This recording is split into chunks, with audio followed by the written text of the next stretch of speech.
Domžalčani so tokrat doma gostili ekipo Celja, obe ekipi sta med tednom igrali v pokalu.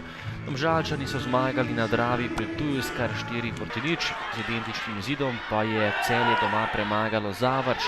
Tole je že prva prava akcija tekme v 17. minuti in tole je bil prekršek Matica Žitka, ki je prejel direktni rdeči karton in moral z igrišča. Domžalčani so tekmo nadaljevali z igralcem več. Kmalu pa je to že obrodilo sadove, tole je že nova kombinacija za domače nogometaše. Po dobre pol ure igre pa je bil na pravem mestu Slobodan Vuk, ki je po podaji Gabriča zadel za 1-0. Še zadnja akcija prvega polčasa, isti nogometaš, zapretil je Vuk, takole je streljal daleč, nekoliko mimo desne vratnice Matica Kotnika. V drugem delu pa je bilo zelo živahno na polovici Celja. Gol za 2-0 že v drugi minuti nadaljevanja, zadel je Parker, ki je v zadnjem času v dobri formi. Tudi na zadnjem gostovanju pri Olimpiji je blestel Joshua Parker in zabil še enega izmed svojih zadetkov. Poskusil daleč Krajcarja, potem pa je zgrešil z glavo Vuk.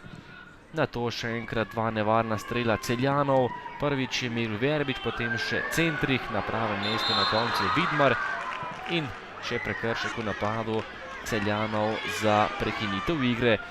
Do konca tekme nevarni Domžalčani po protinapadih, najprej je streljal Vuk po podaji Vancaša, naslednjo priložnost je zapravil Božek Vancaš, brani Kotnik. Mimo gola je meril tudi Uroš Korun, potem pa še priložnost za Celje, v daleč je meril Žurej, na pravem mestu domači vratar Vidmar. Ob koncu tekme pa še dva gola, tole je že kombinacija Domžal za vodstvo 3-0, na pravem mestu je bil Joshua Parker, po podaji Žige Kovsa je postavil izid 3-0 in povišal prednost. Domžal in bržkone je že odločil tekmo, do konca tekme je bilo še nekaj več kot 10 minut. In tole je še zadnja akcija tekme, 83. minuta. Žiga Kovs je pobegnil v celjski obrambi, prišel sam pred vrata Kotnika in ga takole obšel ter zadev še četrtič. Visoka zmaga, Domžal najvišja v tem prvenstvu, na koncu v domžalskem športnem parku Domžale 4, Celje 0.